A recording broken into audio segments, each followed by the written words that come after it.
All right. Oh, excuse me. Welcome, everyone, to the Deal, Heal, Fulfill community, where our mission is to help us, each other, to deal, heal, and fulfill, to deal with our problems, heal from the pain, and fulfill our purpose. Thank you guys once again for all the new members in the community. Welcome. I want to welcome you all. I am Ernest. I am the uh, creator. I don't want to say necessarily say host, but I am the creator of this community, and I want to welcome you guys for being here. All our new members, all our current members or seasoned members, should I say? I want to thank you guys as well. Do me a favor, make sure you guys hit that invite message or the invite link and send an invite out to the suggested members. So the suggested members are, should I say, suggested friends are the ones that people that Facebook have already kind of seen that would benefit from being a part of this community. I definitely would appreciate that. And also, I think that, whoever that person is maybe will benefit from being a part of this community as well. And, feel free to invite people that you think will be good for the community, because again, this is our community, not just mine, but it's ours, and it's our community where we can pour into each other in order for us all to grow, for us all to heal, and for us all to add to one another to the best of our abilities. So again, I want to say thank you guys for being a part of this community, and I look forward to growing with you and learning from you as well. Today, I wanted to come on and talk about one of the things that I'm a part of is a community called, or should I say, an organization called the Forgiveness Mission. And what we do, we have free virtual workshops every other month. Actually, we just had one this past weekend in December. So it's a virtual workshop, and we talk about everything regarding forgiveness. Forgiveness of self, forgiveness of others, forgiveness of the world, just everything regarding forgiveness, who is for, what it means to forgive. I think is a very important subject that we speak on. So, but one of the things that came from that, over us doing, I think we've been doing it for a little over 2 years now. But one of the things that came from it was an ebook that I wrote called Forgiving Me. I'm see if you guys can see it. It's called Forgiving Me, the 4-step guide to self-forgiveness. And so I want to talk a little bit about that, about self-forgiveness, right? And the acronym that I came up with that. I'll make sure I put the link in the description so that you guys can get your copy of it, to get a copy of it so you can have it for yourself. But so when we were talking about forgiveness, and we're talking about holding grudges against ourselves for things that we may have done in the past that didn't turn out the way that we wanted it to, right? Didn't turn out the way that we would have liked it to. And so now we're having these grudges. We're holding these grudges against ourselves. That could be, from years ago, year-old grudges, could be new grudges for something that you did recently that didn't turn out the way that you wanted to. Again, so we're holding these grudges against ourselves.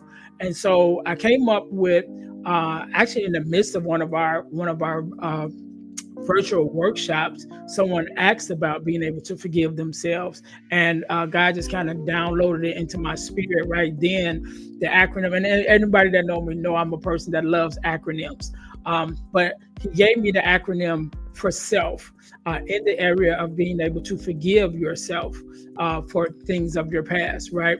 And so the acronym for self is: the S is season of life, the E is emotional state, and the L is limited information, and the F is forgiveness by grace, right? So what does that mean? So what that mean is, when you look at these areas, you look at these 4 areas, and you take the grudge, or you take the thing that you're holding against yourself, and you stand it up next to these 4 aspects, should I say, right? And you see how they meet up. And as you begin to walk through them, you'll be able to kind of forgive yourself for the things that you may have done in the past that you're holding against yourself, because you'll be able to look at it in a new light, right? And so let's look at it together. So with the S, again, stands for season of life.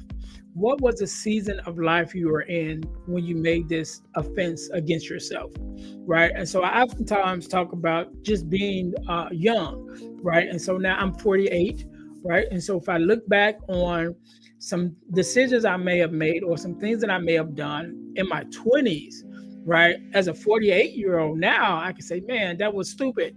I shouldn't have done that. I maybe should have made a different decision.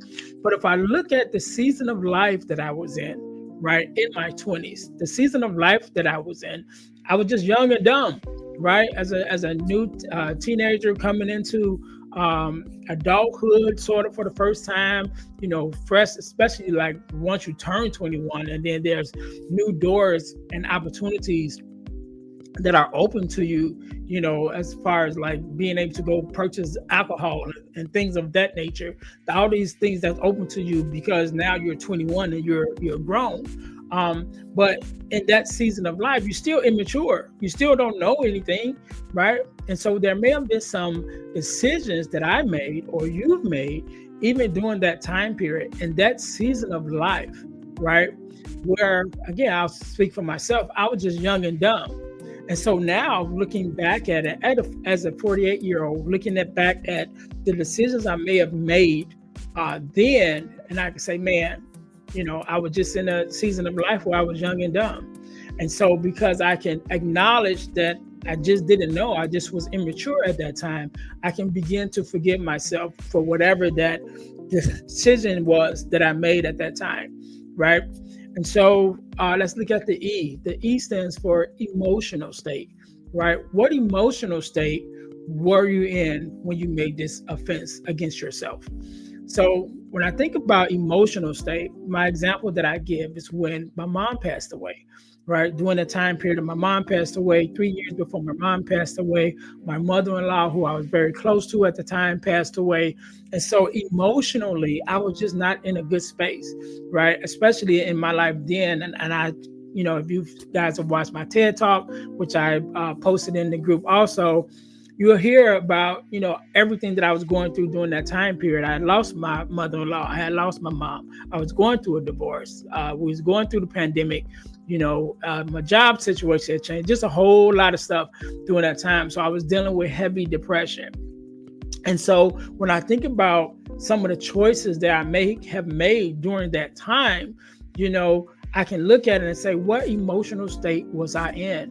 I was in a bad emotional state, right? I was, again, going through a divorce. I was dealing with the grief and the loss of my mom, so when some of the decisions that I made during that time period may not have been the best decisions because emotionally, I wasn't myself. Emotionally, I wasn't in a good place. And so when I begin, again, to look at it from that standpoint of view, from that viewpoint of what was my emotional state, and then I can acknowledge that, nope, emotionally, I wasn't there. I wasn't there. I wasn't myself. And so I can begin to forgive myself for whatever I may have said or done during that time period by acknowledging that emotionally, I wasn't myself. Emotionally, I just wasn't able to make sound judgment and decisions at that time period, right? So the L stands for limited information. So what is the limited information that you may have had at the time when you made the offense against yourself, that you're holding this grudge against yourself? And so I think about the example that I give is I knew very young that I wanted to be I wanted to work in construction, right?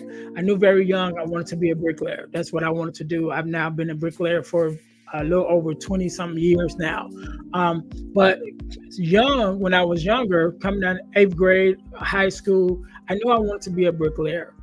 Unfortunately, I didn't know anything about how to get into bricklaying, right? The only thing I knew was go to college and take construction classes, which I did. Unfortunately, for what I found, most construction, what should I say, most colleges and most schools outside of trade schools, don't really have classes that deal directly with bricklaying. They have carpentry classes, they have electrician classes, which is usually the most that they have as far as the physical building trades themselves. They usually only have those two. And so I end up taking carpentry classes.